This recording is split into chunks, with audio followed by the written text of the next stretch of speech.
hubiera adquirido los conocimientos o no, de todas formas, tuviera la capacidad, supiera o no, o lo que fuera, de todas maneras, al morir el padre, inmediatamente asumía el poder.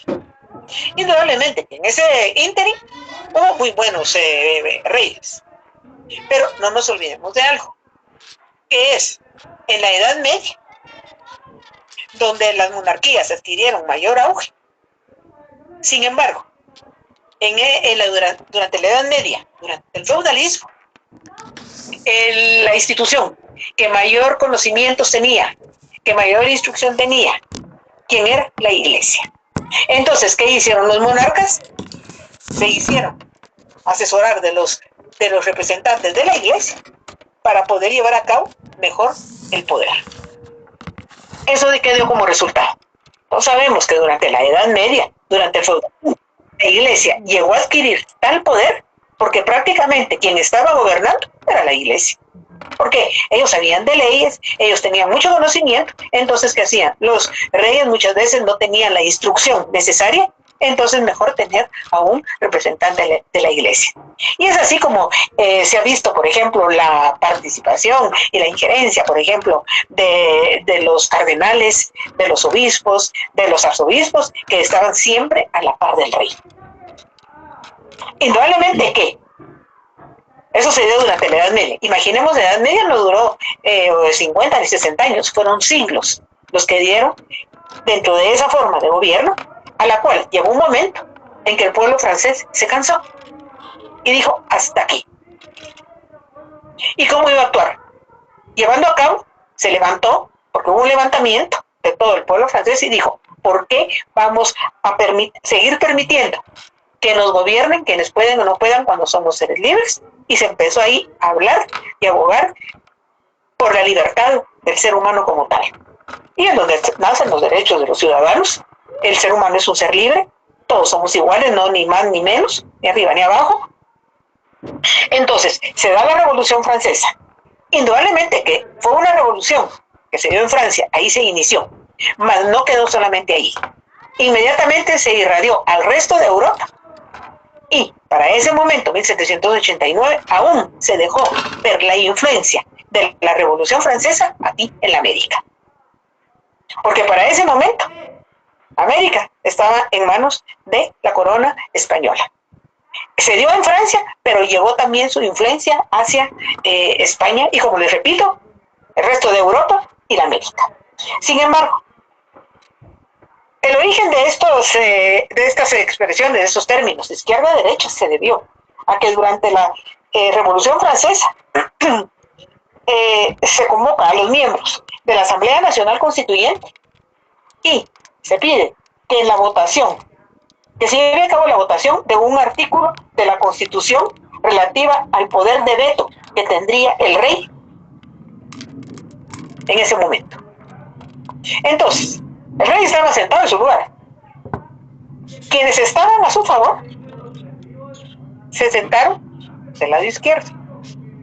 Y los que estaban en contra, a la derecha. Bueno, entonces, estaban constituidos en una mesa. ¿Y qué era lo que se quería? Ya no más injerencia de la monarquía, que la monarquía dejara, que la monarquía se retirara. Pero indudablemente que la monarquía no se iba a retirar así por así, como quien dice, ya no me quieren, ya me voy, adiós. No, ¿qué fue lo que hicieron? Prácticamente trataron de mantenerse lo más que pudieron, a pesar prácticamente de el descontento que existía por parte de las autoridades del pueblo, quien se levantó totalmente, y sabemos que a raíz de la Revolución Francesa que se lleva a cabo la toma de la Bastilla. Ante ello, y no queriendo dejar el poder y sabiendo lo que les esperaba a los monarcas y por lo consiguiente a todos los que estaban de su lado, entonces es donde se lleva a cabo esta convocatoria a elecciones, precisamente para poder definir cuál iba a ser la suerte, digámoslo así, que iba a llevar a cabo la monarquía. Entonces, como les decía, se sientan y quienes están a la derecha van a hacer los que van a estar del lado del rey, y a la izquierda los que están en contra. Ahí nace la derecha y la izquierda. Una derecha e izquierda que se ha ido, se sigue manejando, se sigue hablando de ella, se habla mucho, ahora ya no es izquierda-derecha, sino que es ultraderecha, ultraizquierda, ya no es, ya surge el centro, centro-izquierdo, centro-derecho. Definitivamente, lo que les decía hace un momento, el ser humano está en constante cambio. El ser humano no es estático, el ser humano indudablemente es un ser libre, habla continuamente, está pendiente de todo, entonces, y quiere darle solución a todo, y que en un momento dado, ¿qué es lo que hace? Lamentablemente, el ser humano abusa de la libertad. Y sabemos que se da libertad, y el ser humano muchas veces, ¿qué es lo que hace? Irse al extremo en el libertinaje. Indudablemente que el libertinaje que lleva acciones totalmente fuera de lugar, porque es el abuso. Prácticamente la monarquía, durante el tiempo que gobernó, tenía libertad de actuar, de tomar las decisiones que quería, según ellos, a lo que más le convenía al pueblo, a las sociedades en ese momento. Entonces, ahí es donde nace prácticamente el término izquierda y derecha. ¿Pregunta?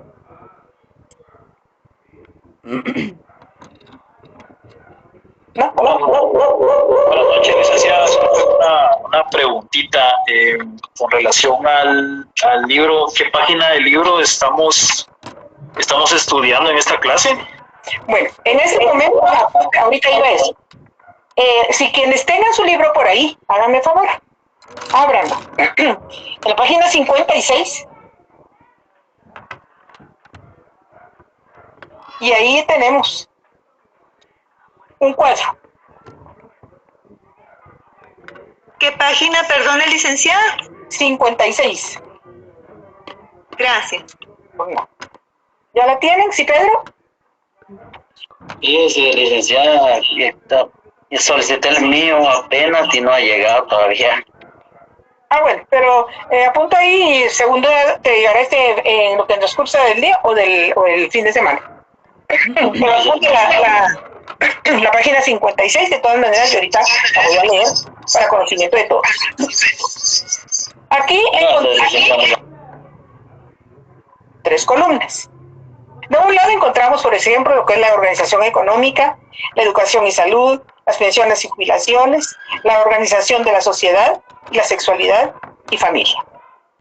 Luego tenemos en la columna de izquierda, en lo relacionado a la organización económica. ¿Qué es lo que dice? Intervención del Estado en las actividades económicas, defiende los intereses del trabajador. Sin embargo, la derecha, ¿qué es lo que dice? Libre juego de las fuerzas económicas y abstención del Estado. Defiende intereses empresariales y del capital. Luego, si nos vamos a educación y salud, la izquierda, ¿qué dice? Deben ser servicios financiados por el Estado. ¿Qué dice la derecha? Deben brindarlos instituciones privadas. Si nos damos cuenta, 2 posturas totalmente diferentes. En pensiones y jubilaciones, la izquierda dice, deben cubrirse mediante fondos colectivos solidarios, mientras que la derecha dice, deben basarse en el ahorro individual.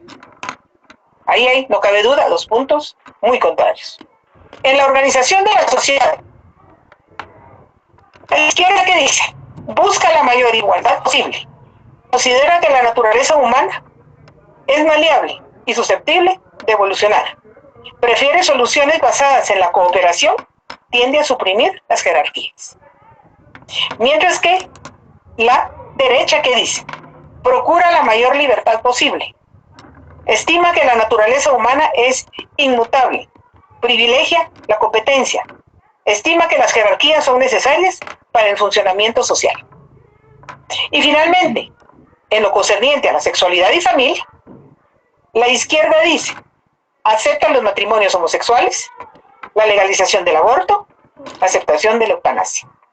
Mientras que la derecha que dice rechaza el matrimonio homosexual, penaliza el aborto y se opone a la eutanasia. Esas son las posturas, izquierda, derecha. Sin embargo, si nos damos cuenta en este momento, indudablemente, como les decía, ya no se habla solo izquierda-derecha, sino que ya se habla ultraderecha, ultraizquierda, centro-derecha, centro-izquierda. El ser humano siempre tratando de tener mayor visibilidad de lo que se da dentro de la sociedad. Y no nos olvidemos que nunca vamos a comparar la sociedad que se dio en el momento de que se dio la Revolución Francesa a las sociedades del siglo XXI, las cuales han variado notablemente, no solo en sus intereses, sino que numéricamente ha habido un cambio total. Sí, Julio, dime. Sí, licenciada, buenas tardes. Solo con una consulta. ¿A qué se refieren con centro? ¿Es alguna otra corriente? No, eso ha surgido posteriormente, porque de esa no se habla en el momento que surgió derecha-izquierda. Eso ha sido con el correr de los tiempos, como quien dice, uno de en medio, ¿ah? Que ni uno ni otro, pero que toma de la izquierda y toma de la derecha. Es lo que le decía, el ser humano va acomodándolo todo a su beneficio, a su conveniencia, a lo que está en ese momento, y entonces, ¿qué fue lo que dio como resultado? Que creó el centro. Pero así no nació. Con la Revolución Francesa fue de una vez derecha o izquierda, blanco o negro. Con el correr del tiempo es que ya se ha ido cambiando. Perdón, y entonces surgió, por ejemplo, el centro. Pero eso es algo nuevo, a lo cual algunas sociedades participan, dicen de estar de una ideología del centro, en la cual mezclan las dos. Aunque el ser humano, como les decía, a su interés siempre va a tomar de una y otra, siempre y cuando salga beneficiado. Sí, Pedro. Licenciada, con una pregunta en cuanto al país vecino que es Salvador. ¿El presidente de ellos es de izquierda o derecha? Gracias. ¿Tú qué piensas? Posiblemente ni de tan izquierda ni tan derecha, sería en medio. Ahí está. Entonces, ¿de dónde ha surgido el centro? Claro, como les decía, en las sociedades actuales que han crecido en una forma desmedida y que cada ser humano tiene sus propios intereses, y no nos olvidemos ni perdamos de vista algo. El ser más complejo que existe sobre la Tierra, ¿quién es? El ser humano. Hay mucha complejidad dentro de su naturaleza. Entonces, eso es lo que ha dado origen precisamente a esos cambios que se van dando continuamente, en los cuales hay que adaptarse al momento, hay que adaptarse a la situación que se está viviendo, y entonces es donde ha surgido, como les menciono, ese centro, esa ultraderecha, ultraizquierda, y en el centro, centro derecho, centro izquierda, depende para donde se incline, digámoslo así, va a pertenecer tanto a la derecha o a la izquierda. ¿Algo más? Bueno. Dentro del poder político, un punto fundamental y esencial es la participación política. Ya les he mencionado, sí, Saúl. Licenciada, buena tarde. A su criterio, en los últimos gobiernos, ¿considera usted que ha habido alguien que sí sea muy marcada a la derecha? ¿En nuestros gobiernos aquí en Guatemala? Sí. Bueno, como te digo, aquí, bueno, primero partamos de algo. ¿Será que realmente nosotros tenemos políticos con ideologías? ¿Qué me puedes decir tú? ¿Sí o no? No lo tienen claro también. Es que ahí está donde vamos y donde les decía cuando inicié el contenido programático. Que realmente políticos con formación, políticos con ideología, Guatemala no tiene. Podríamos mencionar, por ejemplo, con ideología, los gobiernos revolucionarios. Pero que en un momento dado, indudablemente que no se inclinaron ni a uno ni a otro, porque recordemos que Guatemala estaba saliendo de una dictadura, la dictadura de Ubico de los 14 años, en la cual prácticamente se llevó a cabo una revolución en base al descontento de la población, donde se cansó y dijo hasta aquí, claro. hay que tomar en cuenta algo. No hay gobiernos totalmente buenos, porque algo malo hacen, ni totalmente malos, porque algo, aunque sea muy escondido, algo bueno hacen por ahí. Claro, aquí vienen, y ahorita tenemos, por ejemplo, algunos que dicen ser totalmente de izquierda. Bueno, pero una cosa es decirlo, y otra cosa es ver cómo es en realidad su actuación acorde a la forma de pensar que tiene. Y aquí se da otro agravante más, que nuestros politiqueros, y eso no me dejarán mentir, en un partido, mañana en otro, pasado en otro y otro. ¿Por qué? Porque no ven en los partidos una ideología que realmente vaya en beneficio de la sociedad. ¿Qué es lo que buscan al cambiarse de partido? Lo que buscan es a ver quién les deja un mayor beneficio económico. Entonces aquí, hablar de que sean realmente, los partidos hayan nacido con una ideología clara, de izquierda o derecha, o centro, digamos, o centro derecha, inclinados a la derecha, o centro izquierda, inclinados a... Aquí se menciona derecha, izquierda, centro, pero realmente partidos que hayan nacido con una ideología como tal, lamentablemente, y en este momento peor. Imaginemos todos estos partidos políticos que están surgiendo ahorita, más de 20 partidos. Bueno, no le digamos más, quedémonos en 20 partidos. ¿Será que todos cada uno de estos 20 partidos nacieron con una ideología? Ellos nacieron porque van en busca del poder. Lamentablemente, nuestra Constitución de la República de Guatemala, que dice que todos los guatemaltecos podemos elegir y ser electos. Entonces eso nos da la oportunidad que todos, bueno, la Constitución dice que puedo elegir y ser electo, entonces yo quiero llegar al poder. Ahora, de antemano se sabe que de 20 partidos, únicamente uno va a gobernar. Sin embargo, ¿qué nos hemos dado cuenta? Bueno, Guatemala adoptó sus 2 vueltas. Y de los 20 partidos tendrán que salir 2 partidos, que son los que van a llegar a la contienda final, y de ellos a ver cuál se define para ocupar la primera magistratura de la República de Guatemala. Pero no nos olvidemos que aquí en Guatemala el poder está dividido en 3: el ejecutivo, el legislativo y el judicial. Se supone que para llevar a cabo un mejor y buen gobierno, los 3 poderes ideológicamente tendrían que pensar igual para beneficio de la sociedad. Pero aquí cada quien piensa cómo abultar más su bolsa. Porque no nos olvidemos de algo. Todos esos funcionarios públicos, todos esos que tienen, al final son nuestros empleados. Y llegaron ahí porque se eligieron. Como les mencionaba hace un momento, con el porcentaje que haya sido de la población, ese porcentaje, mucho o poco, le dio la legitimidad para que asumieran el poder. Sí, perdón, ¿quién había levantado la mano? ¿Quién fue? Perdón. Bueno, como les mencionaba, dentro del poder, indudablemente tiene que haber y se da una participación política. Pero esa participación política, ¿cómo se va a dar? Indudablemente que es como nos han formado. Y esa formación que tenemos política, ¿en qué desencadena? En lo que es la cultura política. ¿Y qué es la cultura política?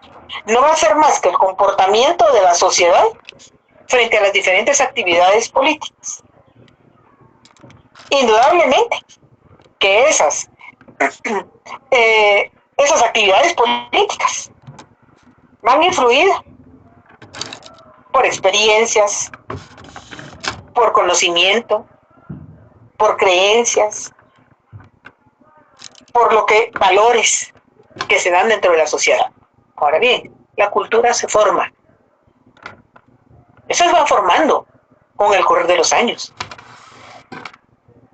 El primer contacto de un ser humano, ¿dónde está? En la familia. O sea que ¿dónde se va a empezar a formar el ser humano? En la familia. ¿Y qué se le empiezan a formar? Creencias, tradiciones, valores, conocimientos. Ahí se le está empezando a dar forma a la cultura. Principios, Lick. ¿Perdón? Los principios. También, indudablemente. Todo ello, ¿dónde se empieza a formar? En la familia. ¿Y todo eso qué forma? La cultura. Una cultura que se va dando acorde. Por ejemplo, las creencias, no, indudablemente, que las creencias van a variar de un país a otro. Porque cada uno tiene sus propias creencias, sus propias tradiciones. O sea, que cada uno va a crear, de ahí la razón por la cual la cultura es diversa. Y por lo mismo, que es diversa, existen tres clases de culturas políticas. Está la cultura general, lo que nos forma, pero dentro de la familia, indudablemente, que también hay una formación de una cultura política. Pero dentro de ella hay tres. Primero, lo que se refiere a la cultura política localista. ¿En qué consiste esta cultura política localista? En que las personas manifiestan poco o ningún interés por el quehacer de la política. No les interesa. Por ejemplo, ahorita comenzamos un proceso electoral. Alguien le pregunta a otra persona o en un grupo, una reunión cualquiera. Alguien dice, ¿y qué pensás de esta cantidad de partidos políticos? A mí lo mismo me da que hayan 20, que hayan 2, que hayan 10, que haya 1. A mí no me interesa. Yo estoy bien como estoy. Tengo mi trabajo, tengo mi familia, tengo mi casa, etcétera. La política a mí no me interesa. Ahí está. La cultura localista. Ahora bien, ¿cómo se transmite? Sí, Cosmer, dime. Hola, Lick, buenas noches o buenas tardes. A tardes. Yo solo tengo algo en un tiempo, la primera vez que me tocó votar, que venía yo y llegó la segunda vuelta los partidos que yo no estaba de acuerdo. O sea, ninguno de los dos me parecía. Pero yo perfectamente sabía que iba a ganar el menos peor, dijo. Vengo yo y voto por el que no iba a ganar, pues porque yo sabía que... Y me quedé con aquello, dije yo, bueno, los dos partidos para mí no son buenos y ganó para mí que posiblemente el menos peor. Y a la larga, ese partido también fue decepcionante, ¿va? O sea, en ese sentido, Lee, ¿cree usted que mi voto haya sido, no sé, o sea, hasta de balde, digo yo, porque, o sea, yo por, saber, como por deber cívico, ¿va? De votar, ¿va? Pero ninguno de los dos me parecía, pues, pero me tocaba votar, ¿va? Entonces yo sabía que el menos, yo voté porque yo sabía que iba a perder, ¿va? Y ganó el que yo sabía que iba a ganar, pero igual, o sea, tenían las dos cosas que los dos iban a hacer para mí algo malo, ¿va? Bueno, aquí es donde entra, ponle lo que pasa, la cultura política. Ahorita vamos a ver, Elisa, ¿qué dices tú? ¿O qué preguntas? Dime, Elisa.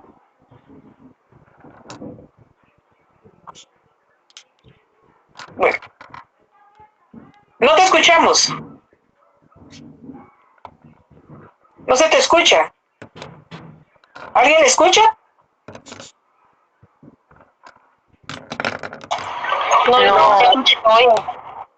No se te escucha, Elisa. Mueve ahí tu... Mira si tienes conectado o desconectado el micrófono. Y luego vuelves nuevamente. Bueno, mira, Yodmar. Definitivamente aquí es donde está la cultura. Y es porque la cultura, como les digo, es una formación que se va a dar. Imaginemos. lo que les mencionaba, el ejemplo de a mí no me pregunten, yo no quiero, no me interesa, al fin yo no gano ni pierdo con quien llegue o con los partidos que hay. Los partidos que entren a la contienda a mí me tienen sin cuidado. Yo estoy bien como estoy. ¿Eso qué es? Una apatía política. Y luego, no me interesan, no me importan, no voy a ganar ni a perder nada. Lejos de eso nos molestan con esta contaminación visual, contaminación auditiva, etc. O sea que esa apatía es hasta un rechazo total. Se platica eso en el seno de la familia, en un grupo cualquiera, y de repente hay algunos niños ahí. El niño está jugando con su carrito, ¿verdad? Y la niña está pintando, pero está escuchando. Entonces dice, si todos dicen, no me importa, ¿no? Entonces a mí tampoco. Entonces se le va criando a aquel niño cada 4 años y mantienen esa misma postura de apatía, de no me importa, no me interesa. Entonces dice, el niño va creciendo con aquello, se le va formando, que no hay que participar en el proceso electoral. Y un agravante más, como no se nos dice que dice la Constitución de la República de Guatemala, y la República de Guatemala, la Constitución de la República de Guatemala, ¿qué es lo que dice? Que es obligación de todo ciudadano guatemalteco. Pero como no la enseña, no nos dice lo que dice la Constitución, entonces van creciendo aquellos niños con la misma idea que manifiestan los padres, toda la familia, o el sector mayor que estamos en contacto con él. Llega a los 18 años, vas a votar, ¿y para qué? Si en mi familia nadie ha votado nunca. Es esa apatía política, es esa cultura localista. Y así hay muchos guatemaltecos acá. Ahora bien, en lo que tú me decías, Yorba, ¿qué es lo que sucede? En realidad hemos venido viendo en el transcurso de los diferentes procesos electorales que tenemos muchos guatemaltecos que van en busca del poder. Pero en realidad han dado la muestra, han enseñado de que no son políticos, no saben qué es hacer política, no saben la responsabilidad que adquieren al llegar a la presidencia de la República de Guatemala, o bien al que es el Ejecutivo y los que llegan al Legislativo. Entonces, llega un momento en que tú cumpliste como ciudadano en emitir el sufragio. Cumpliste en la primera y en la segunda vuelta, a sabiendas de que ninguno te parecía. Y cabal, la oración que tú utilizaste, el menos peor, esa es la que se usa aquí en Guatemala, lo cual estructuralmente es una oración totalmente mala, malísima. Pero se utiliza tanto, es parte de nuestra cultura general.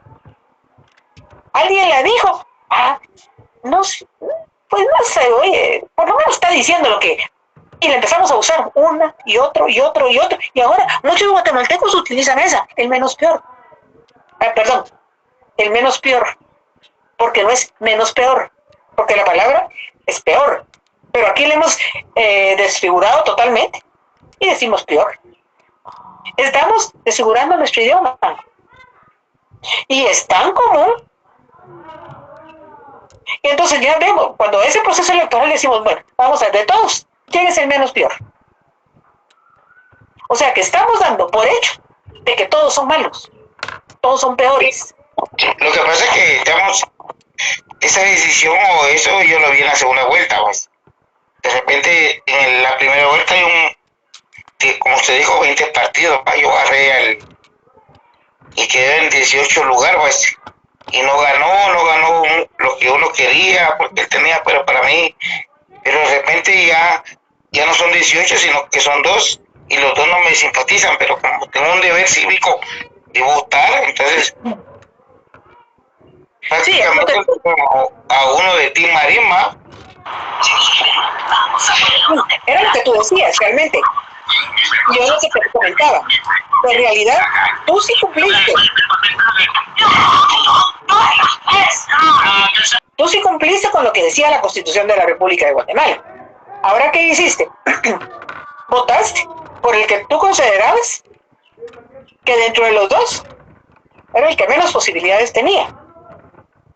Pero que sin embargo, se ha visto aquí en Guatemala que de los 10, 12, 15, 18, 20 y más partidos políticos que entran a la primera vuelta, al saber quiénes son los que van en mayoría, inmediatamente se empiezan a hacer las coaliciones.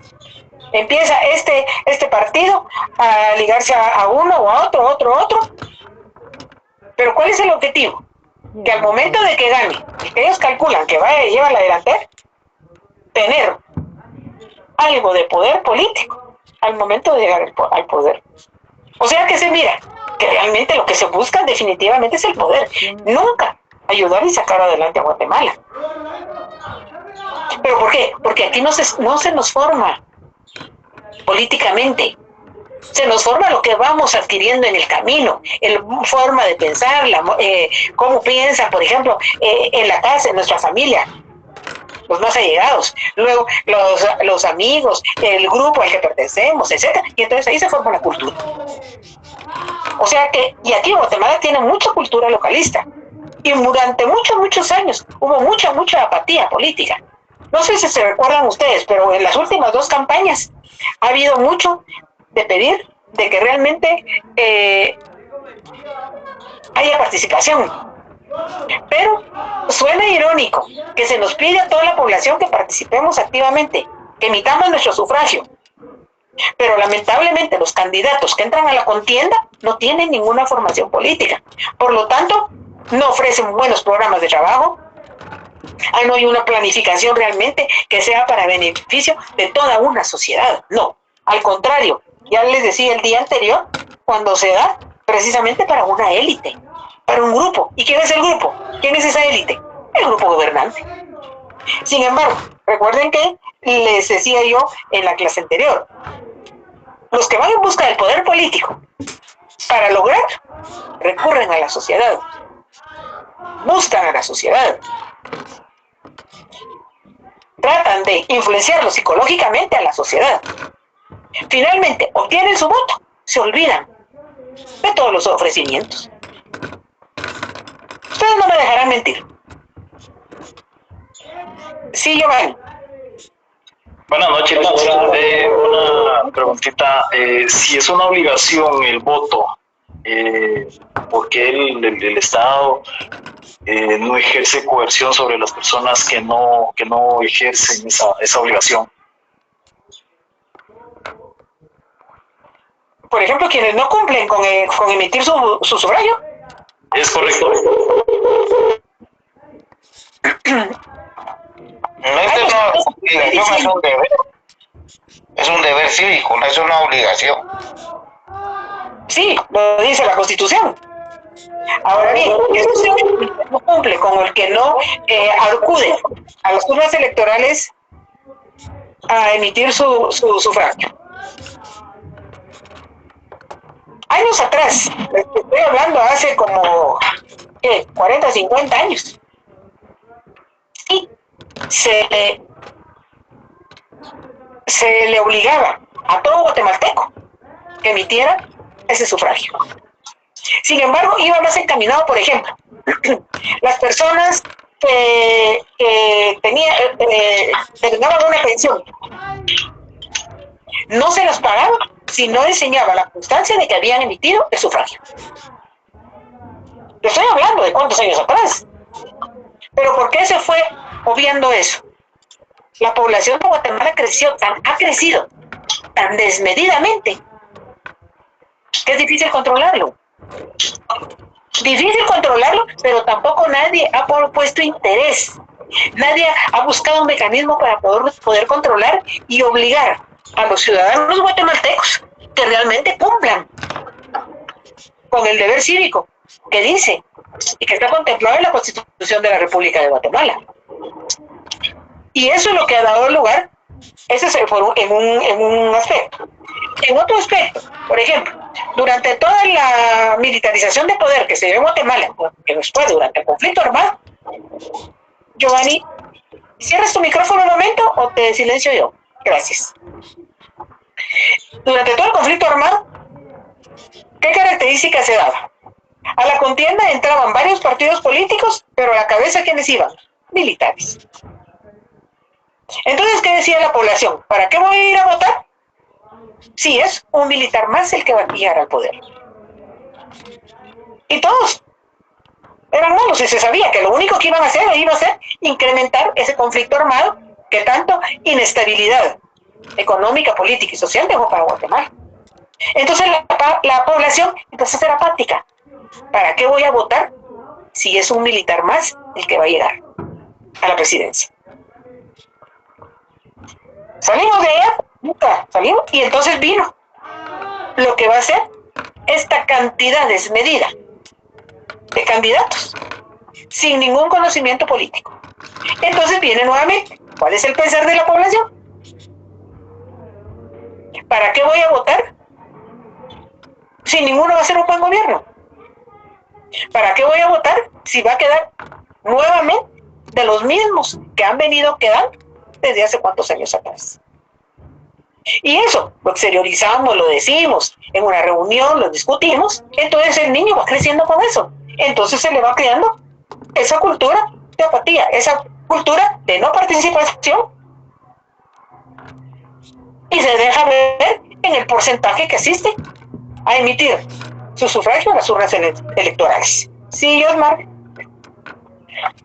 Sí, yo le había platicado una vez y usted me dijo, mire, yo le compartí que sobre el voto siempre es lo mismo porque son familias, son generaciones, y usted me dijo, mire, es que nadie se anima porque nadie marca la diferencia, porque si hubiera algo nuevo, tuviéramos el valor. Usted me dijo que hubiera sido diferente, más que todo que se animara a alguien a hacer un cambio, pero lamentablemente yo creo que estamos monopolizados, o ya hasta aquí, que son herencias familiares que se meten a la política y todo. Entonces yo como que no compartí esto porque hay un partido nuevo, ya vienen las familias, los partidos, y vienen y lo ahogan a uno, contra eso.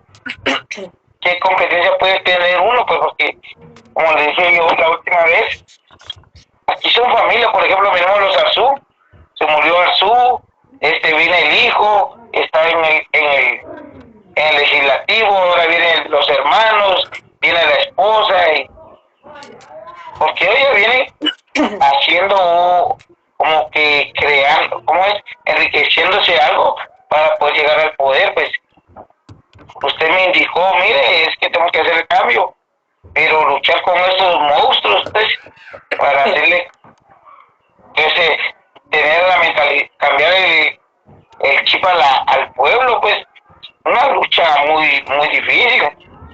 Y yo lo vi mucho también allá en México.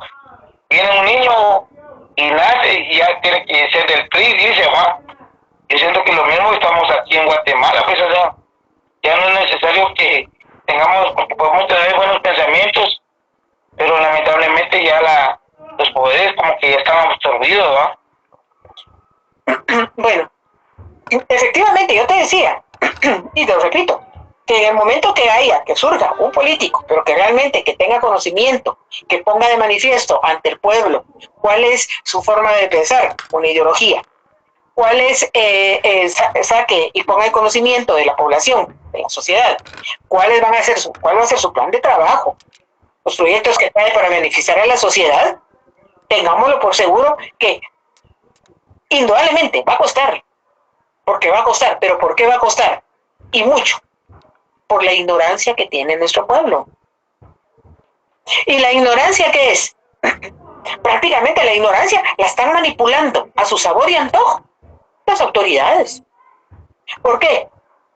Porque realmente conviene tener ignorante al pueblo. Porque a mayor ignorancia, más fácil llegar y alcanzar el poder y mantenerse en él.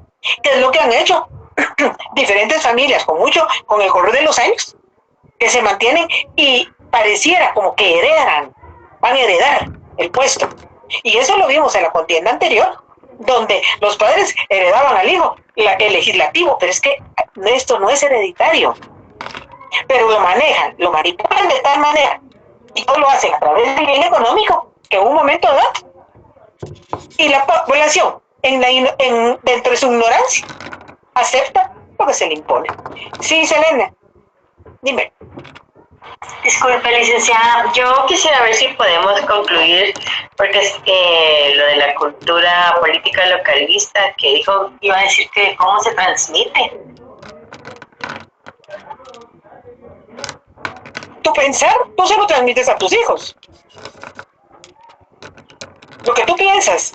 Y es que muchas veces exteriorizamos dentro de una reunión. Ahorita, como les digo, no sé si te entendí tu pregunta y tú entendiste o no entendiste mi explicación. Porque en la localista, como le digo, son personas que manifiestan poco o ningún interés por el que es el político.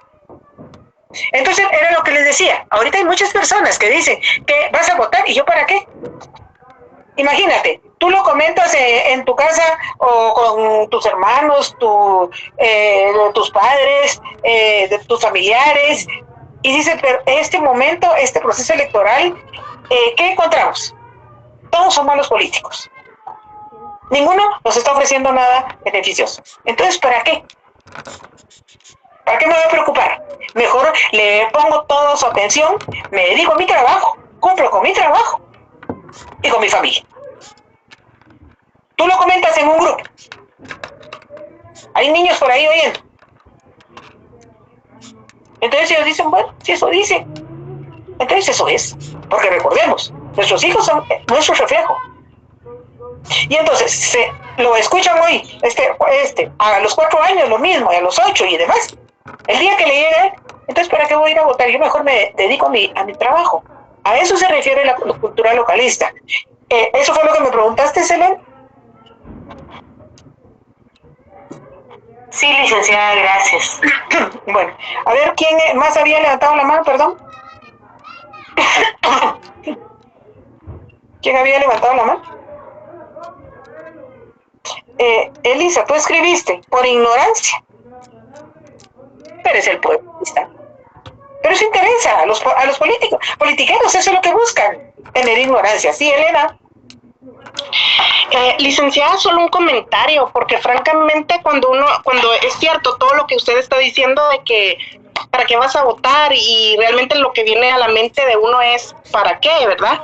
Pero uno se da cuenta, por ejemplo, uno quiere optar por una plaza en el gobierno, no hay plazas, esas plazas ya están dadas a familiares, a amigos, y solo tiran nada más por ejemplo, en convocatorias, pero al final esas convocatorias ya están tomadas, pues, y le digo porque, por ejemplo, yo trabajé un tiempo en el Congreso, y cuando se murió alguien, inmediatamente quien iba a subir era su hijo, y el hijo ni siquiera quería y estaba estudiando, pero le estaban dando la oportunidad de tomar, o la congelaban mientras que él decidiera optar por la plaza.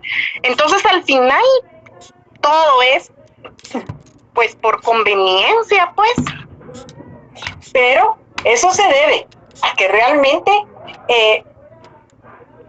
porque eso es lo que se denomina el nepotismo político, donde el papá nombra a los... Y, por ejemplo, hay cambio de gobierno y de repente, en puntos claves, está el papá, el hijo, los sobrinos, el cuñado, la cuñada, el suegro, la suegra, que cooptan todo.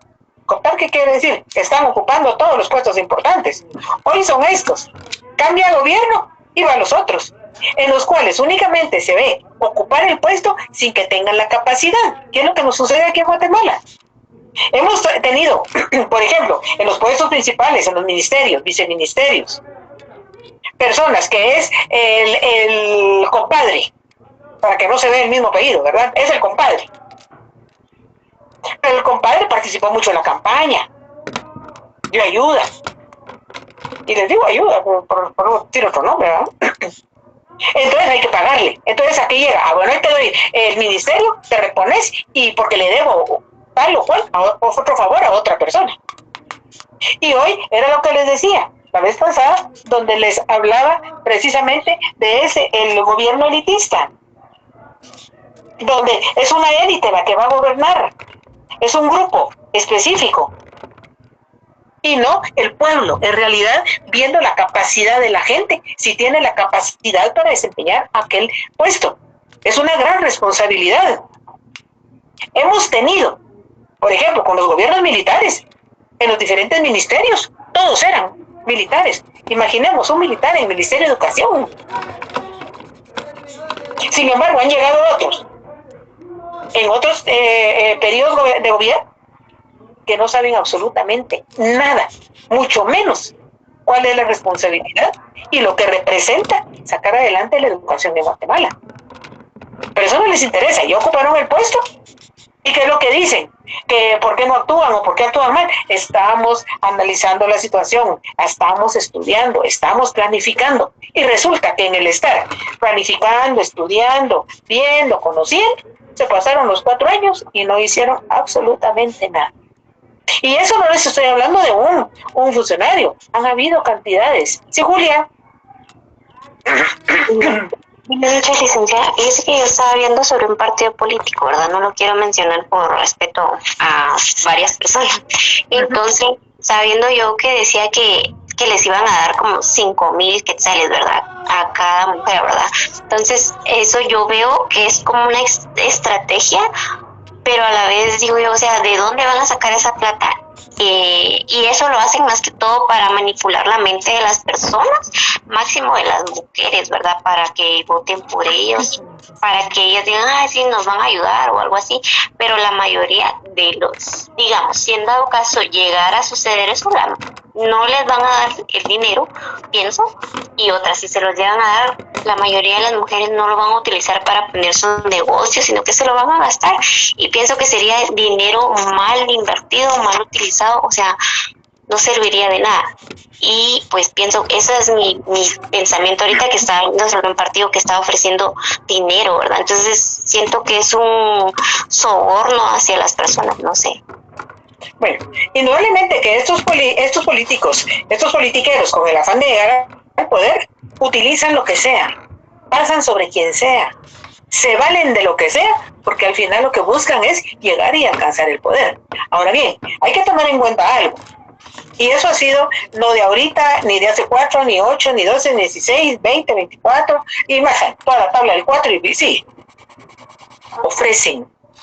Recuerden, Otto Pérez, ¿cuál era uno de sus principales ofrecimientos? Combatir la corrupción. Y a la par de combatir la corrupción, venía la mano dura. Muchos sectores de la población pensaron que por ser militar, una formación militar que va bastante fuerte, al ofrecer combatir la corrupción, con lo que decía, prácticamente iba a ayudar a salir a Guatemala un poco de este alta corrupción que se da, que se ha venido dando. Sin embargo, ¿cuál fue el comentario inmediatamente de la población? Se le aguadó la mano. Aquella mano dura no quedó nada más que solo lo que la hizo para poder ganar. Y al final, ¿a qué punto llegamos? Realmente a establecer que ha sido uno de los gobiernos donde la corrupción creció en una forma súper desmedida. Y nos dimos cuenta, finalmente, hubo una reacción del pueblo, hasta que se unió el pueblo y dijo un hasta aquí, y se le quitó del poder. Pero quien dijo combatir la corrupción fue que un gobierno de los tantos corruptos que hemos tenido en Guatemala, nuestro actual presidente. Recuerden que él en su campaña decía combatir la corrupción. Y no nos extrañe que ahorita todos los candidatos que van a la contienda, todos van a lo primero que van a ofrecer es combatir la corrupción. Claro, ofrecer es fácil. Cumplir es difícil. Pero difícil no porque realmente conlleve la palabra difícil, porque no quieren, les conviene más. ¿Y qué es lo que mira? Su propio beneficio, su beneficio personal y el familiar. Lamentablemente. Entonces, ¿qué es? Personas que realmente no tienen una ideología, no tienen una formación, no tienen bases, no tienen valores. Entonces, caemos en toda esta corrupción. A ver, Ana Lucía, ¿qué dice? Lo mismo que pasó con Yamatei. En plena pandemia, dice que con la ayuda de bono familiar, cuando luego de haberlo dado, salió un gran aumento en la luz eléctrica a todos los que habían recibido supuestamente el beneficio. Es que eso lo han venido haciendo. Y todo ello, todo lo que sabemos, antes de que se dé, ya estamos sabiendo qué es lo que se va a dar. Todo es parte de nuestra cultura. Entonces, muchos guatemaltecos, ¿para qué voy a votar? ¿Qué gano yo con eso? ¿En qué me va a beneficiar? Entonces, que hagan lo que quieran, que llegue el que quiera. Esa es una clase de cultura. Pero luego está la cultura del súbdito. ¿A qué se refiere esta cultura del súbdito? Son aquellos ciudadanos que saben integrarse a un determinado grupo político. Asimismo, por lo mismo, acatan las normas, aceptan los beneficios generales, pero tienen la característica que participan, pero en un momento dado no les interesa asumir una posición activa. O sea que participan dentro del partido, están constantemente dentro de él, hacen campaña, van a la par de los candidatos, pero en un momento dado no, al final pues ya no aparecen. Pero han trabajado, ¿por qué? Porque quieren que se les dé algo más adelante. Entonces, indudablemente, ¿qué pone de manifiesto aquí? El interés personal. ¿Pero por qué? Porque aquí no hay políticos con ideología. Aquí es solo ver quién llega al poder, quién logra mayores beneficios económicos. Porque poder político lo ponen como sinónimo de poder económico. Y luego está la cultura política de participantes, que son los que tienen interés por la integración de los diferentes procesos políticos y ellos sí van a participar activamente. Ellos son, por ejemplo, los que están en la cúpula del partido, pero aún así llevan a cabo una socialización política. Pero en un momento dado, ¿qué buscan? Mantenerse en el poder. Tener, como se dice aquí regularmente en Guatemala, tener un hueso. Yo voy a participar, voy a apoyar, voy a contribuir, que necesitan tal o cual cosa, sí, démosla, comprémosla, repartamos, etcétera. Pero luego, como ya invertí tanto, entonces, aunque sea migración, aunque sea, imaginemos, llegar con esa mentalidad, aunque sea, ¿qué quiere decir? Que lo que buscan, lo que les decía hace un momento, el poder económico. Por eso hay participación política. El que participa porque quiere algo. El que no participa de una vez se retira. Pero esa participación que tenemos era lo que yo nos decía hace un momento, donde va a la familia y se va transmitiendo. Miremos, por ejemplo, ahí está, recordemos, Ríos Montt. Él quería la presidencia. Como no la pudo, porque tuvo prohibición por la ley, entonces, ¿a dónde se fue? Al Congreso. Pero en el Congreso, ¿qué hizo?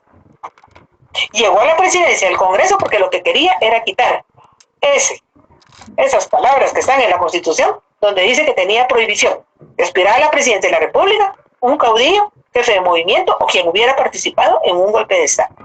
No lo logró. Sin embargo, metió a la esposa como diputada. Imagínense, la señora, hasta donde yo sé, era ama de casa y de repente llegó a ser una diputada. Luego metió a la hija. Y solo porque no llevaban el monto, ahí metió yernos, metió primos, hermanos. Había una gran cantidad de gente de ellos. De los Montt Sosa. Y otros que ya ni tenían ni el Montt ni el Sosa, eran familiares. En segundo, tercero o cuarto grado. Entonces, ¿qué es? Lo hacen familiar. Y por lo consiguiente se mantienen toda la vida.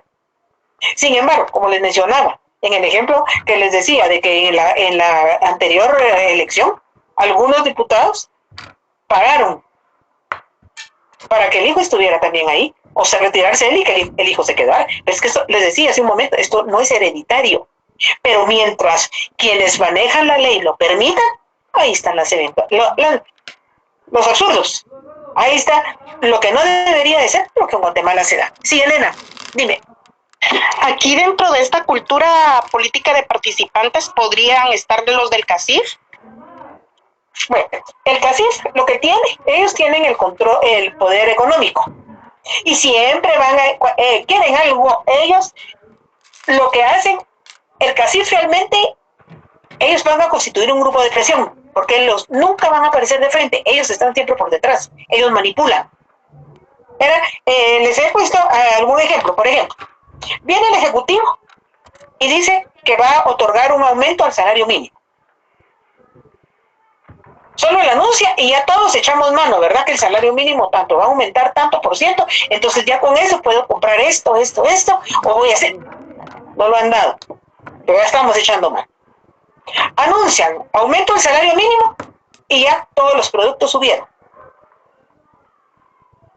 Sin embargo, después de que está toda esa efervescencia, viene el CACIF y anuncia que está bien que se aumente el salario mínimo, pero que eso va a conllevar despidos. ¿Qué es eso? Presión. ¿Qué hace el Ejecutivo? Se retracta. Pero ya todo subió de precio. Y ya no baja. Entonces, ¿qué es lo que hace el CACIF? El CACIF, claro, ellos están por familias y ahí están por siempre. Pero están dentro de la iniciativa privada. Pero sí ejercen presión sobre quien tienen autoridad. Y muchas veces lo que hacen es ver cuál candidato es mucho más factible de poder moldear a su sabor y antojo. Y van a apoyarlo. Nunca van a aparecer de frente. Porque les conviene manipularlo. Les conviene, porque ellos siempre van a tener beneficios económicos. Y al final, la economía en Guatemala, ¿quién la maneja? ¿Quién la controla? El sector comercial, industrial, es el CACIF. Pero, indudablemente, quienes llegan al poder con el afán de hacerse de más dinero, acceden y se doblegan al CACIF. Pero el CACIF realmente lo que es un grupo de presión. Presión porque ejerce la presión y nunca va a estar de frente, nunca va a actuar de frente. Siempre va a ser a través de otros. ¿Sí o no? Yo creo que ya la aburrí tanto hablar, pero no. Puntos de estar hablando del CACIF y todo, pues yo, vamos a ver, tengo 36 años. De estos 36 años yo tengo mucho y no estoy basado en un partido político.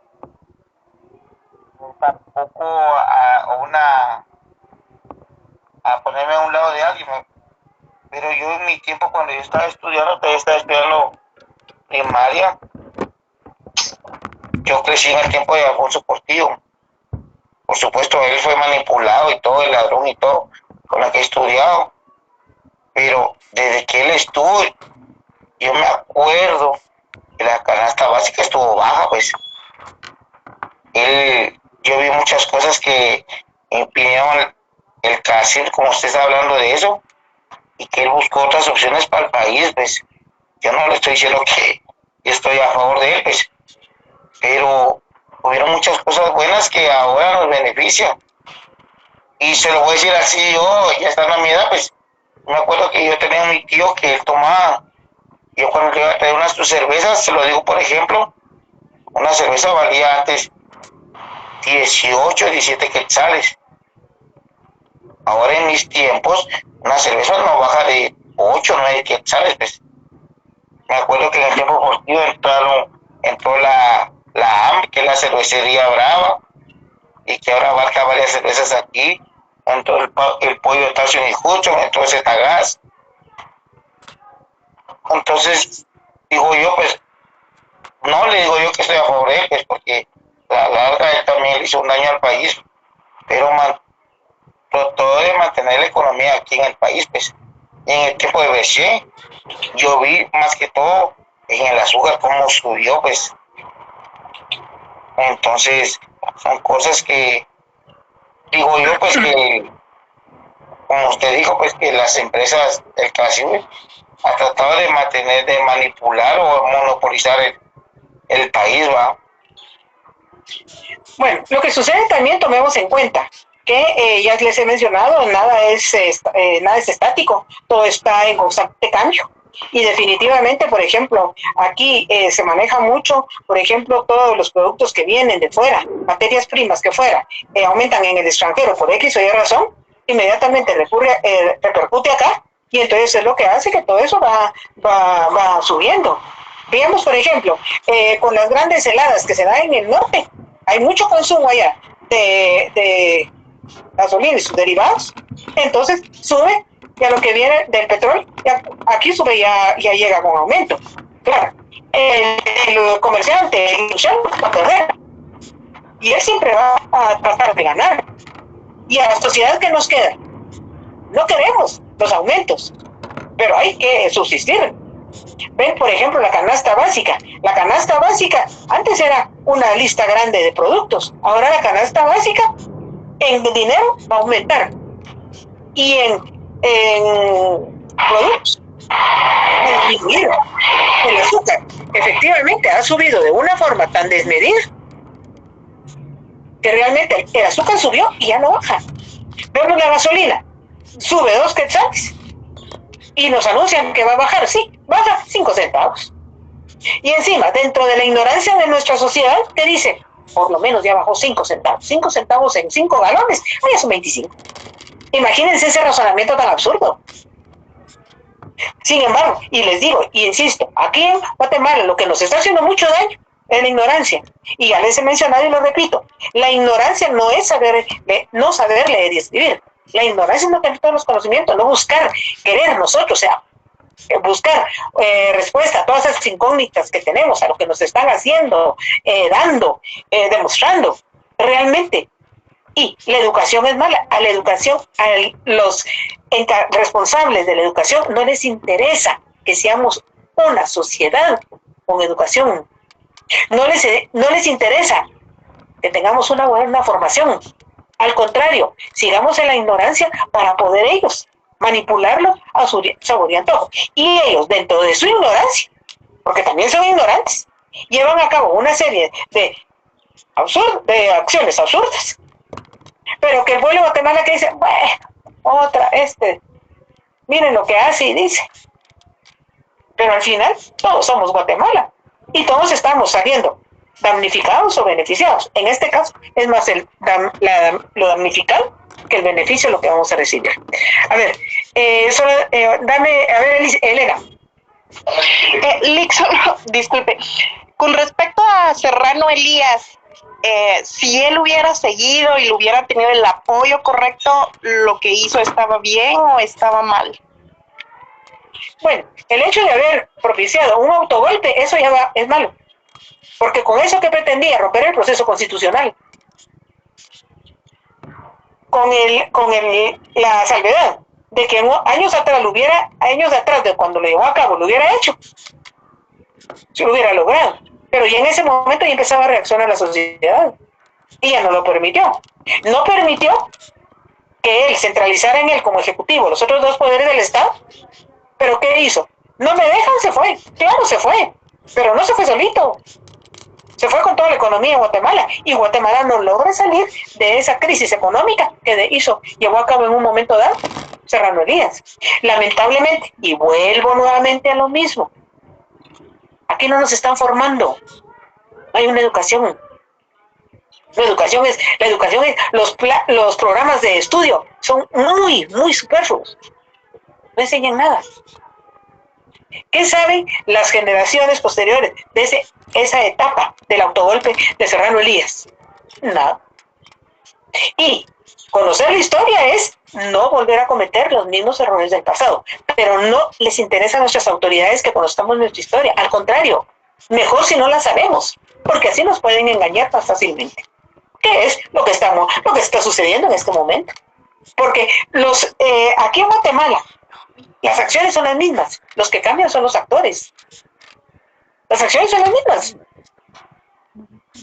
Ayer fue Jimmy Morales, hoy es Yamatei, es lo mismo, cambian los nombres, pero las situaciones son las mismas, lamentablemente. Bueno, dejémoslo aquí porque ustedes van a otra clase y yo voy a otra clase también. Así es de que feliz noche, estaríamos la próxima semana continuando con el desarrollo de contenido programático. Feliz noche.